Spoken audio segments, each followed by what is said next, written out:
Alrighty, what's up guys? We are live and ready to tie, working on stuff here. Going through the motions. Thank you for joining. Alright, we're here. Getting everything running. There's still buttons to click afterwards, so we're whoa. What up, Nate? How's it going? I even join my own podcast or vlogcast or video, whatever. So I'm going to give everybody a few minutes to settle in. What's up, Bob? How's it going, man? Roman, what's up, man? Welcome, welcome. Give a few moments here to let everybody settle in and kind of get here. Chronomed Addict, what's up? Toke dude, what up, what up? So, yeah, so kind of a fun time of the year right now. I'm just looking for beads and things and such. You know, it's winter season, coming into fall, I guess I would say more properly. So, yeah, it's fall, not winter. But, so there's a few big things coming out, a few big things happening, which are October caddis and then streamer fishing. So, Connor, what's up, man? What's happening? Ugh. So right now we got some mellow jams in the background. Tonight I'll actually tie 3 flies, I think, before we get to the super streamer. We'll do a couple of Euro style nymphs. If you guys haven't been getting into Euro style or tight line nymphing or any of that stuff, it's super huge, super popular. Chandra Pesco, what's up? Torque dude, smiles. Colton, what's up, brother? Drinking coffee. It's raining here in Northern California. I just got off of, I think an 8,500-mile road trip that I forgot to do like updates on, but you know, it's life the whole time. So we're gonna start it off with a couple of Euros and kind of talk you guys through these here. I got a new jaw. If you guys haven't seen that, what's up, Bobber Neon? How's it going? Let's see where I can. Let's see here. Try to get my face out of the place. There we go. We're gonna zoom, little zoom action, guys. We'll zoom up here too.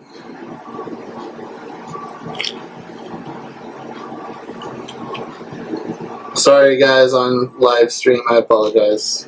It's gonna be a little bright. I got a new light and I'm figuring it out. So in here, this is a size 8 European or competition style jig hook. This one happens to be from Firehole. It's a 516. There are a plethora of really cool, you know, jig hooks out there as well. Just to put it in perspective, this big hook behind it, like, I mean, you can see it kind of dwarfs everything. That's a size 8 as well from, I forget whose hook that is, but, so for me, this little size 8 is where it's at.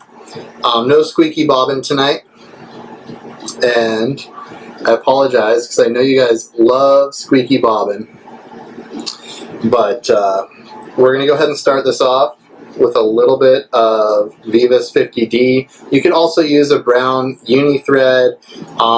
Pretty much any color of thread doesn't matter on this pattern. So I take a pretty deep bend down in here. Tyler, yes, I will be at the Portland shop. And 5-inch razor scissors are not the ones I was planning on using. They just happen to be right there in my hand. I'm going to go with all-purpose. Yeah, I'm going to be there. You love the squeak. Everybody loves the squeak. It's, you know, it's part of the charm and character of Loon Live. So,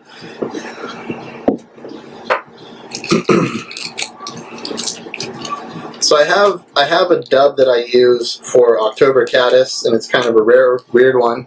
And it's not this one all the time. I use this Arizona Diamond dub. I believe this colorway was created or partially created by a gentleman named Morgan Falcon, who's a buddy of mine. Really cool dude. Go check him out on Instagram. him and John Romer, I think, kind of came up with this. And so what I do with it, it's not this package, but have I been to British Columbia before? Yes, but not since my teenage years. We used to sneak up there and fish, but haven't been in a while. So I take this stuff and I leave it in a window, and this package has not been left in a window, and it kind of mutes it down just a little bit. It's a thing I do. It's kind of weird. So I'll just go ahead and work through this dubbing. It's got a cool blend of flash and what looks to be kind of, you know, a few different types of fibers in there. Don't want to give it all away. But if you're into blending your own, you can create some really cool blends for your October caddis patterns as well. Field Sports. Tokyo Dude, hello. What's up, guys? Caesar, hello, hello. Sounds like a new Loon shirt. So what we'll do is we'll get a good little dubbing needle or dubbing noodle going,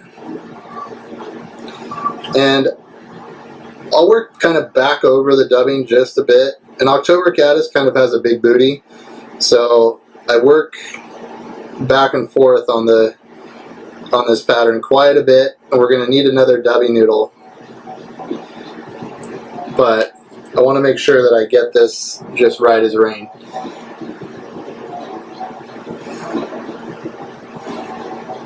Can you introduce your fishing products? Probably not, but thanks.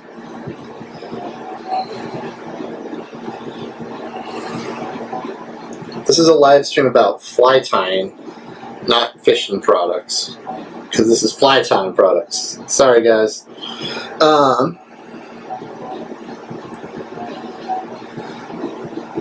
So I just kind of keep working, and you'll notice I pull really tight, and that's just to make this dubbing bulky yet really secure.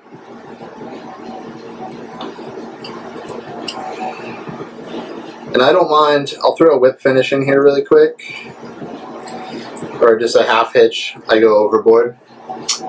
What bead did I use? Great question. This is a 3.7 millimeter bead, and you can adjust that. You know, like a 3.5, 4. I mean, whatever bead that's in between 3 and 4 that you find.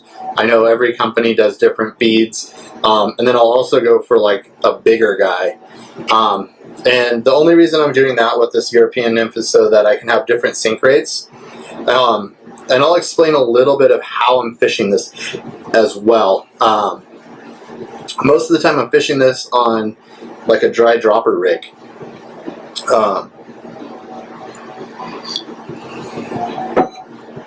And by that, I'm using a standard, not that there is a standard for it, but what I consider to be a standard, you know, 12-pound running line, or is my main line, cider that I have a blood knot in, so it makes like a T like this, if you guys can see that. And after that, then I drop down to my tippet ring. I'll go about 3 to 4 feet to my first blood knot, where I'll have like another T coming off, and I'll tag a dry off of there. And then down below, another 2 or 3 feet, I'll have this pupa. And the reason I do that is so that I have, you know, say this guy is sitting up top, going, and you know, it's getting moved around, while this guy is looking for fish in a different feeding zone. So it kind of lets you target 2 different fish. If you guys need a reference for that, Lance Egan actually touches on it really well. In his like modern nymphing elevated video, and so that's a cool reference if you have like Euro curiosities. So everything's packed up for my trip to Portland, as we saw right now, because I'm just in full road warrior mode at this point. So I'm gonna go ahead and pick this out just a bit. I want this to look really kind of sparse. Let's try to zoom in just a bit more there, guys.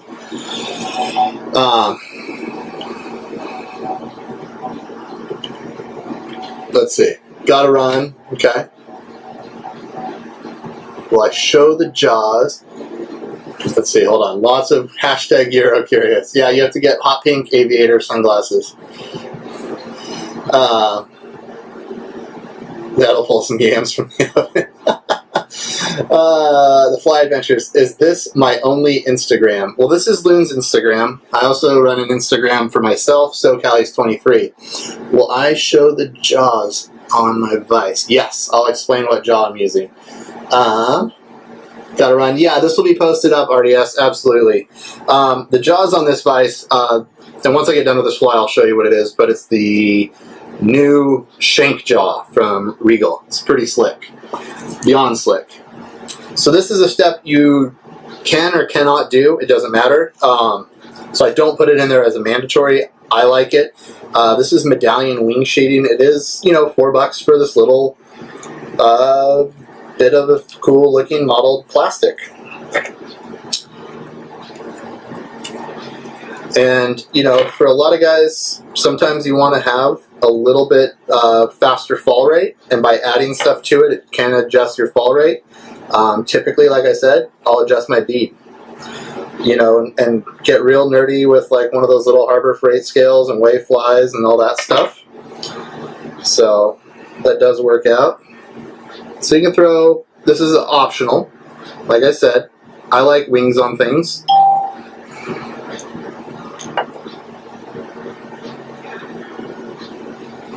So you can throw on little tent wings. So the other bonus, and the reason why I say tie some with and without this, is at this point right now, if we're dropping that down, and I'll try to put, you can see that there a little better. This light's really intense, so I apologize. Let's see if that mellows. Ooh, that's a little more mellow. What's up, Dyed in the Wool? Argentina, hello, hello. So the reason I do this with the wings as well is a lot of fish will eat drowned adults. During the October caddis hatch, they come down autopost, which is their egg laying cycle, and they will get sucked in a current or trapped on the water, go down through 2 or 3 riffles, or, you know, and not be able to get out, kind of get drowned. Or they die and the big old fat trout just sit down there and eat up on pupas and dead guys. So it's going to kind of imitate both of those. Depending on what your fall rate that you want, you can slim the body out, you know, bulk it up, do all of that stuff. So, Rich, hello, hello. So next up, I just have this little bag of nice brown CDC that I've cherry picked for quite a while.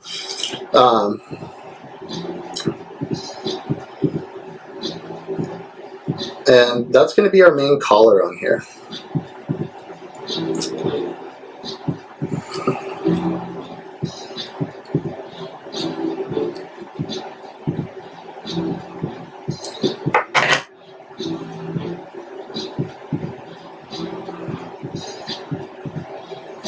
So I do this guy, a few solid wraps,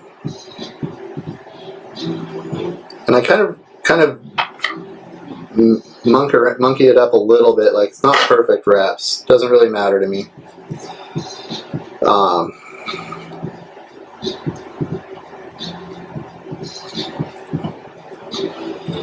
So these wings kind of get in there, and you get this kind of really buggy looking creature.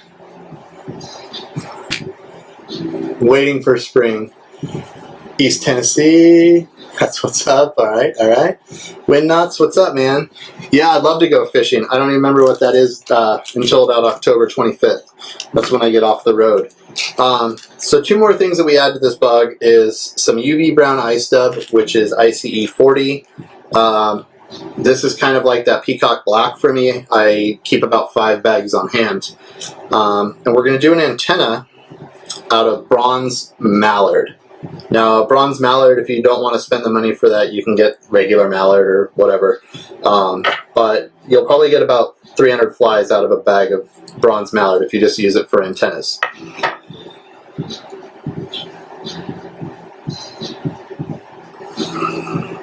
So now this was an interesting concept, and we had a conversation about this with my friend Britta at ICAST, or IFTD this year, which is the big fishing show.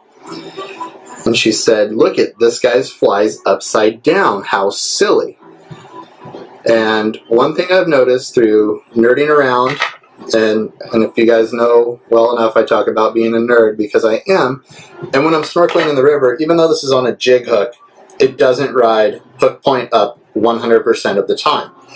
There is roll, like cavitation, variance, whatever you want to call it, in the bug's drift pattern.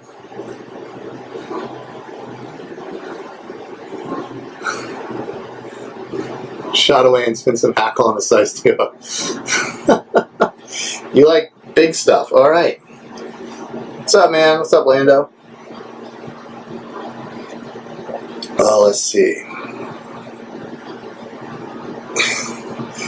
So yeah, my personal theory and philosophy, just watching these flies move through the water, is that they're going to have movement and roll, and it's not going to be perfect. So it doesn't really matter which side. If you put your epoxy back or your antenna on any side of it, it's going to work out. Not every bug is 100% floating down the river properly all the time.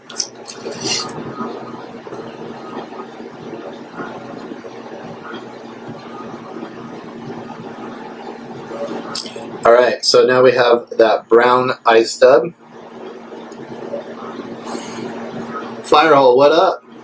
What size is this? This is a size 8, so it's a big boy. That's a hefty little hitter. If I had a size 2 in this hook, I'd tie it in a size 2. I wouldn't even care. October caddises are pretty big morsel right before winter.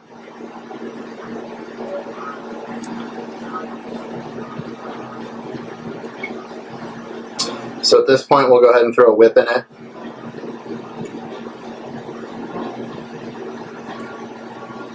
And you guys can change up, you know, whatever you want on this to make it kind of your own.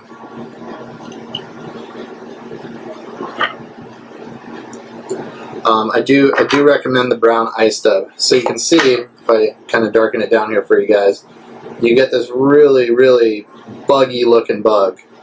There you go.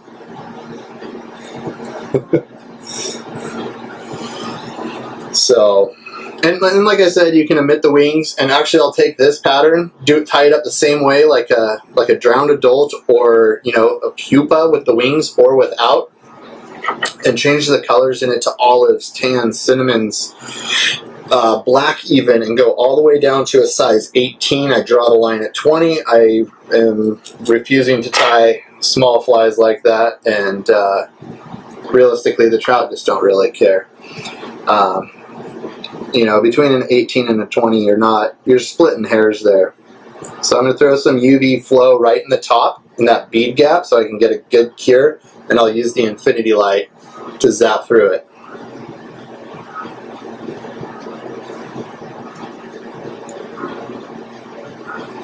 So that, guys, is just the little October caddis pupa with the optional wing, hashtag drowned adult, whatever you want to think of it as. It's kind of a multitask fly, and like I said, it's really cool to be able to pop through this, create 2 different flies with only changing one material, and have a pretty significantly different effect. Molly, hello, hello. Jimmy, thank you, man, appreciate it. And this thing is heavy, guys, so don't be shy. You can throw it in the deepest of plunge pools. So, great question was about the vice jaw. So, instead of having, there's 2 hook keepers, one here and one here for different sized hooks.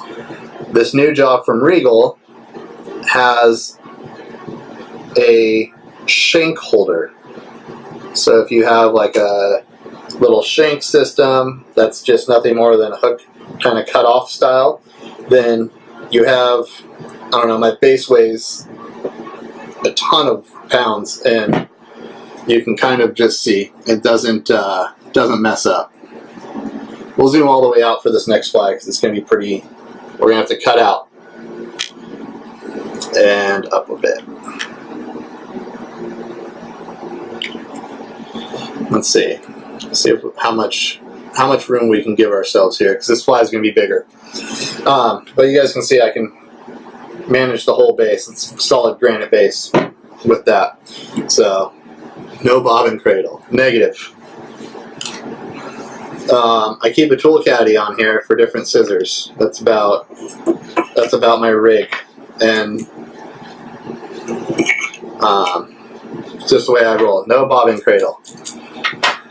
So next up, we're going to tie this little bait fish. It's kind of this it's a cool idea, and right now, obviously you guys could find a use for this probably for a multitude of species. My theory behind this pattern, for me personally here in the Pacific Northwest, like i.e. Northern California, is going to be bass. This is kind of my bass fly, represents a yearling. We're starting to come up on winter, and it's just kind of they start feeding again. And you can tie this in a multitude of different colors. I fish it on a slime line or intermediate, and also on a full sink as well. And yes, I don't use the bobbin threader. Although I created one, and I have one, I just don't ever use a bobbin threader or a whip finisher. I'm sure you guys have noticed that. So our whole fly for this pattern lives right there on that little tiny widget, if you will. So I have a bag here of Super Good.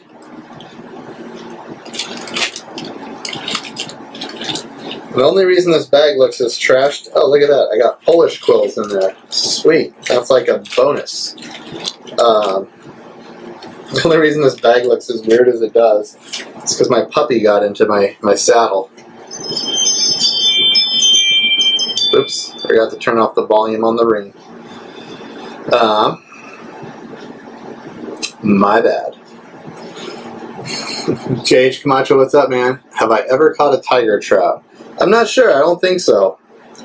I don't know if I've ever targeted them.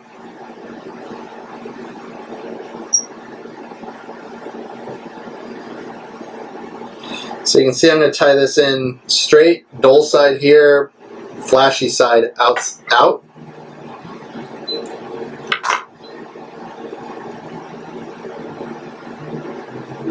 And I don't really worry too much about how this will. Just worry about close lengths, not perfection. You guys have seen me tie flies. I'm not overly the top perfectionist in the world.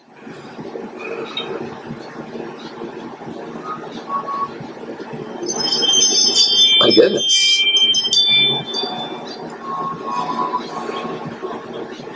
So what I do is I kind of get these guys in here, and I do a cool trick.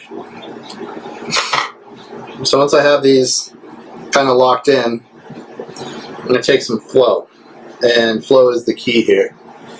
Yeah, so this is a offset worm hook for Texas rigging for bass. And the reason I like it is there was a guy, I think it's like, I forget who it. I think his name's like Hudson or something, but he made a few patterns on these worm hooks and like popularized them a little bit more. But it's a cool hook.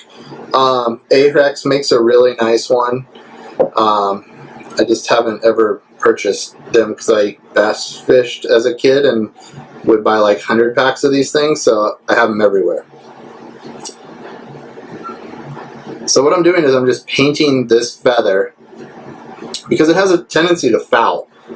So this is flow, and I'm just kind of creating this liquid, like fused feather right now. And it's going to get buried in the fly anyways, so it doesn't matter, but it's going to help anti-fouling. So you guys saw how it was behaving before, and now it's just nice and solid. So it just creates some solidity to the feather, and that is a bass hook, you're right. JJL6972, what's up? Guillem Mexia, hello, hello. Looks like you have a nice fish on your icon, dude. Big old golden dorado, sick.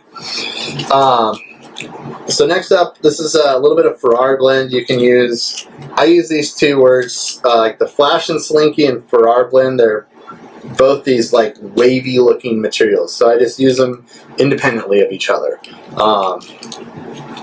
One has, Ferrara Blend has a much finer flash portion to it, just so you know.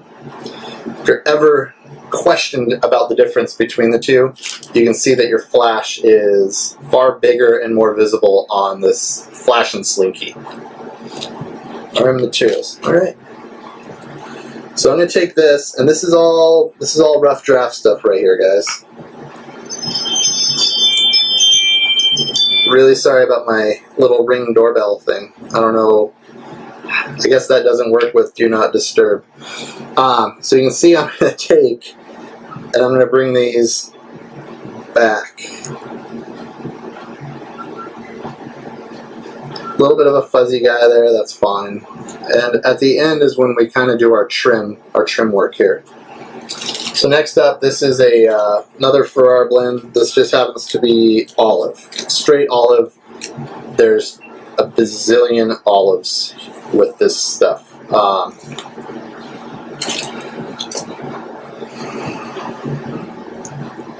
So what I do is I like to try and pull the fiber and taper it just a little bit of a pre-taper for creating these patterns. And this is another simple fly. You don't want this to be 14 hours worth of work musky fly.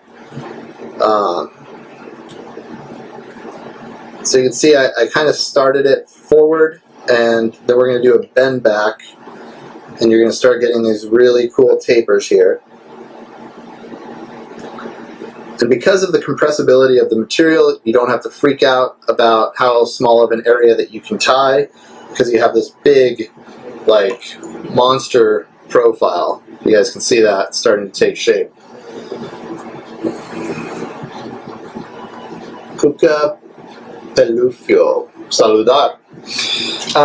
And then what I like to do is I bring in this guy. Again, it's kind of the same stuff. It's called bronze back. It's a brown color. I'm sure it's like brown, black, and flash. And you could tie this as baby rainbow patterns. You could do any number of things with this fly. I'm tying it more so as a yearling bass, because on our local lakes we get a lot of yearling bass this time of year. And well, I guess their second year. I should clarify. And again, I'm going to go ahead and pull this over. So this is a very 8-weight friendly fly. Not too heavy. Not too difficult to cast. We'll go ahead and whip finish.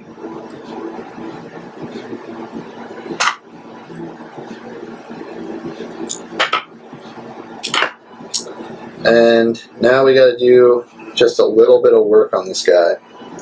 So what I like to do is I'll separate out and turn this over, because we have these two sides technically for our belly here. A 5-inch, not the 4-inch.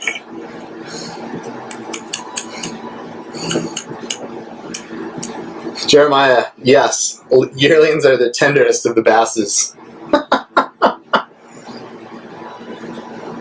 Nice to see you're off the water, buddy. Tipu, what's up, man? Tampa Fly Girl, well, hey. Let's see, we get caught up here. Yeah, man, loaded with those little yearlings, you gotta... So what I do is I'm gonna switch this around, because I like having my tension device away from like where I'm cutting. Is I just kind of come in here and start tapering through, and so that's going to give me a much thinner profile. And I'll do the same thing here. Now it may seem kind of counterproductive to thin inside, but I want that taper to run like kind of through the fly. Personally, for my style, a little more bulk up front. It's kind of like when you shave your head when you're a kid and all your hair sticks up. That kind of starts to happen here as well.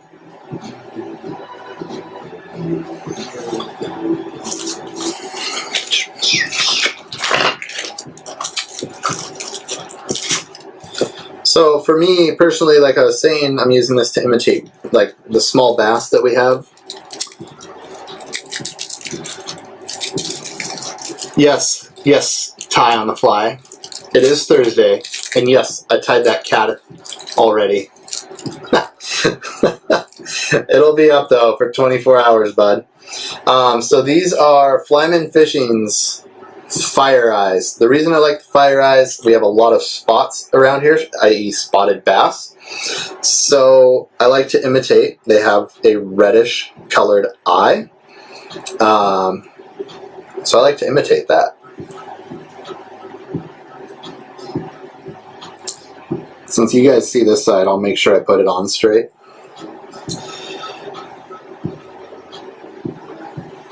Since I can't see that side, I don't really care.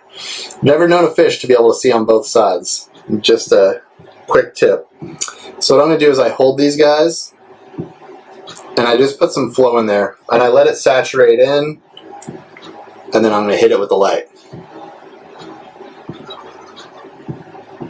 Let's see. How long does it take to tie the flies that you use on average? Like, that's an interesting question. It depends on the fly. I don't like this. This is a little thick. But, you know, steelhead flies, like traditional married wing stuff that are really, really intricate, I can spend up to 30 to 40 minutes on. And you'll notice, like, I'm going to leave the light on right now. So I don't want to have to go back and forth a bunch of times. But, you know, some trout bugs, they could take me, some of them are as quick as like 3 minutes. They're just real simplistic flies. Muscle memory probably plays a huge part in that, but, you know, it just depends on the intricacy of the pattern. Like a thread Frenchie is a very few minute fly. So next up, I'm going to move into the fin. And if all goes right, which it did, I haven't cured through. I've been driving around with this in my car, and a lot of times I'll end up getting the tip to be cured somehow. What up, Lyco?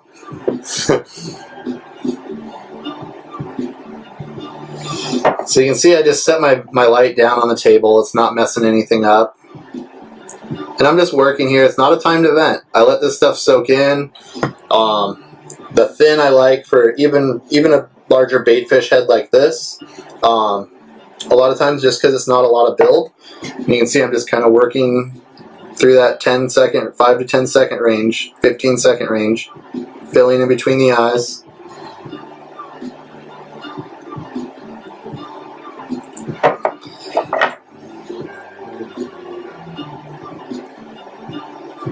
If I don't like something, I can go in and trim it out. Kind of continue to work.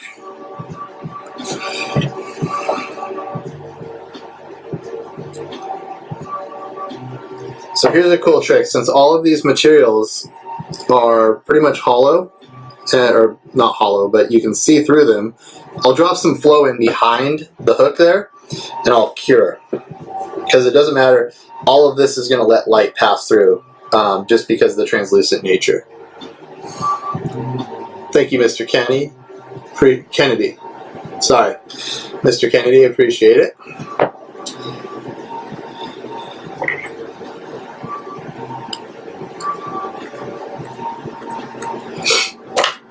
So next up, we're going to do the around the world.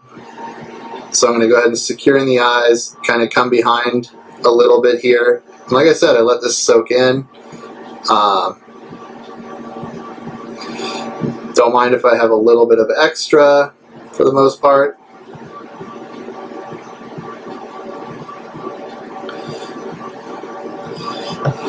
And we'll just gently start to rotate that. And the eyes are pretty exaggerated. I mean, this is a 10 millimeter eye. You could probably get away with like a 6 or an 8 and still look really good. But, I mean, at the end of the day, it's kind of a predatory creature, you know, bass. Maybe you're using this for something else, like a pike or a muskie. But you get a lot of profile, as you can see, for a very small amount of weight. And realistically, the grizzly saddle's in there as a lateral line. So, thanks guys, thank you. Yeah, it's a fun little fly. It keels pretty darn well, moves and darts in the water, really on point. So try this, and you can tie these down, like they make even like little tiny hooks, and you can throw them back in toolies and all sorts of nasty stuff, because most of the time you're just going to pull that fly through and you're not going to get the hook point, but when somebody comes in to eat it, you'll get them all hooked up. So let's see, we're only 35 minutes in because I tied maybe too fast. Cheers, Aunt Thomas, thank you, I appreciate it. So this is kind of a fun one that I've been playing around with. It's not on the docket or scheduled program list or whatever sort of organized event this is, but it's just another like Euro style nymph, and another one that I dig tying. Since we have a little bit of time and the materials are on the table, I figured why not go for it, right? This one is a 2/0. That last one I tied was a 2/0 offset worm hook, so it's a beast. You know, log jams, all sorts of different variable stuff. You just don't stress out. You just throw it in there. It's kind of, in theory, I fish it the way I used to fish something called when I was a kid, it was called a finesse fish. I know, it's a big old rubbery fish-looking creature, and you know, you just throw it back in cover and go to town. So the first material I'll do is some Life Flex and like an olive, you know, whatever sort of stretchy material you have in a nice brown olive color.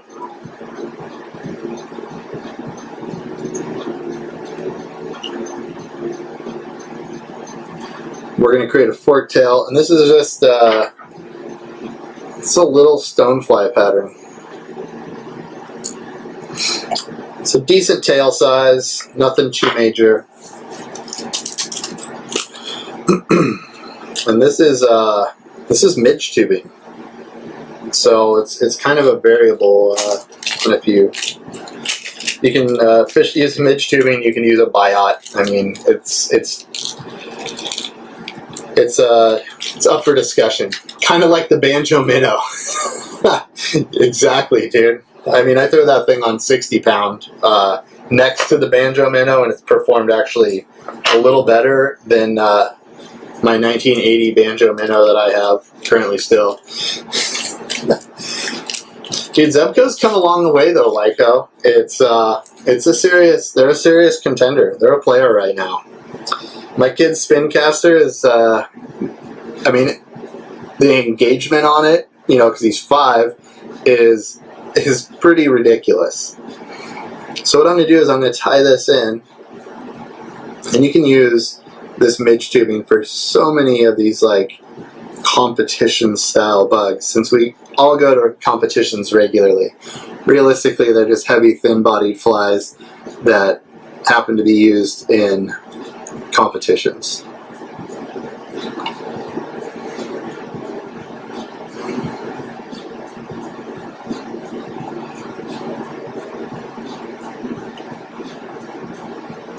So I'll bring this all the way up, and I'll start coming back over, creating this a little bit of a step.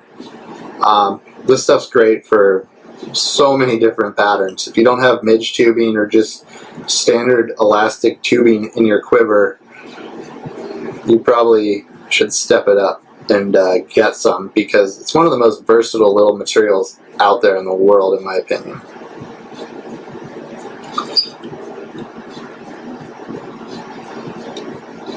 So here's a trick. It's kind of a hack that I do.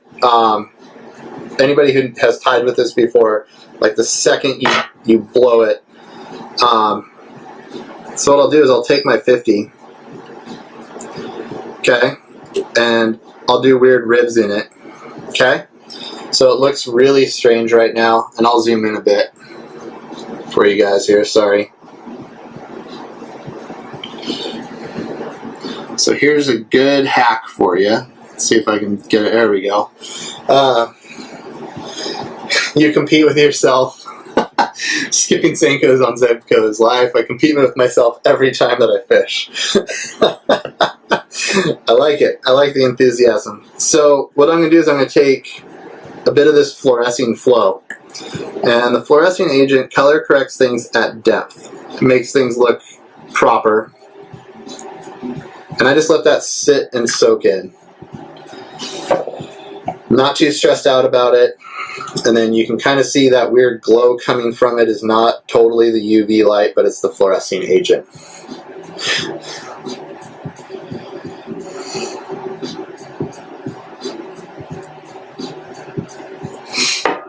It's pretty mellow. This is a heavy little thin-bodied fly. So I'll take a little bit of ICE 40, which is that Ice UV brown. Like I told you, I'm cheating because I had half, like, almost all the materials on the table here. And I just started to make this little underbody. And the reason I'm doing that is because I want to bulk it up a bit for my next steps here. So legs, no antenna on this fly at all. So we're going to put one leg on one side, kind of make it go backwards. And these will get trimmed.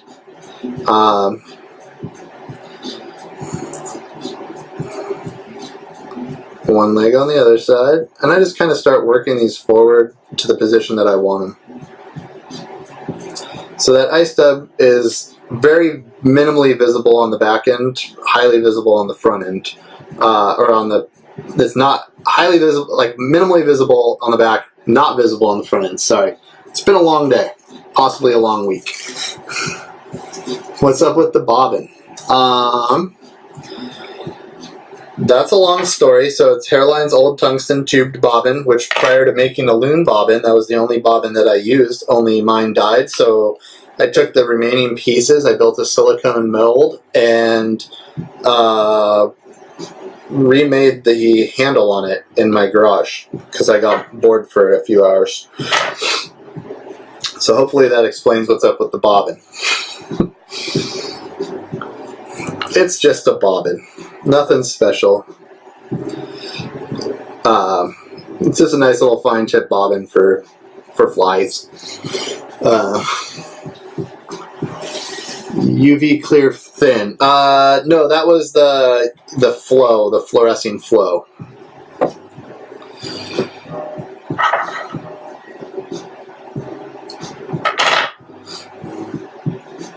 So what I'll do is, this is ostrich hurl. And I really like ostrich hurl. I use it for my steelhead flies. I use it for a lot of stuff.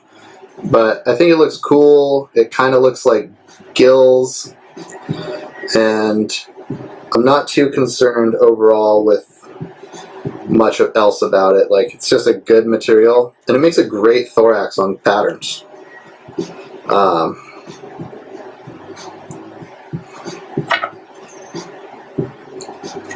So last but not least for this, we do add a hot spot. It's just a little hot collar, and this is going to be some Glow Bright floss.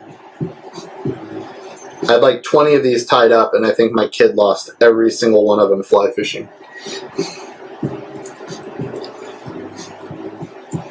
Loon is special. Well, I think that's positive, so I'll say thank you.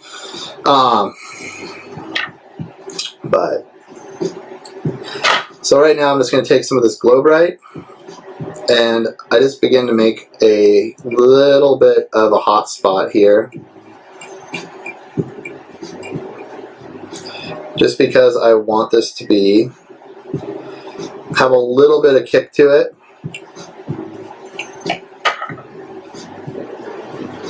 Doesn't have to be a lot. And I don't care where the legs go. I mean, this thing, when you're fishing this in a riffle, the fish literally has like 0.3 of a second to decide whether to eat it or not. Outside of that, you're really just splitting hairs as far as like leg positioning.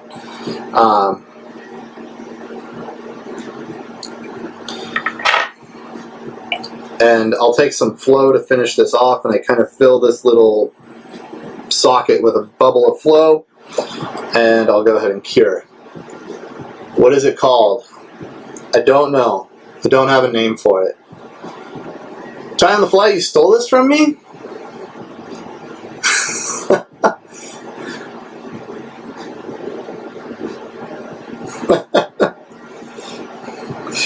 That's awesome.